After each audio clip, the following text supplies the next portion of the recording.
Assessore Manzato, qui a Rovigo oggi per presentare un'iniziativa sulla pesca. Quale?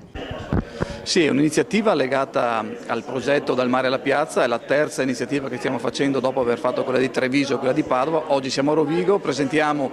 questo tipo di iniziativa che significa far conoscere a più gente possibile le specie ittiche che sono presenti nel nostro territorio, nell'Alto Adriatico, e ovviamente portarle nella terraferma perché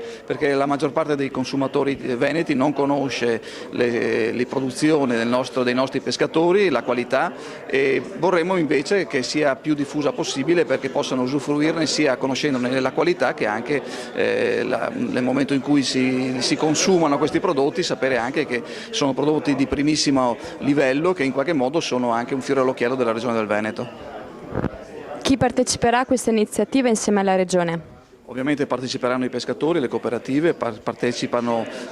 molti il comune di Rosolina che mette a disposizione veramente il territorio e anche la ricchezza della sua produzione, che non è solamente quella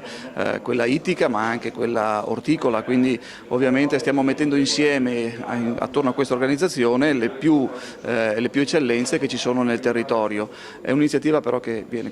coinvolge anche molti sponsor privati, questo è importante perché vuol dire che anche il privato ci crede a questa iniziativa, e anche ovviamente le varie associazioni di categoria, Coldiretti, Confagricoltura, CIA e il sistema cooperativo che su questa scommessa ci punta molto.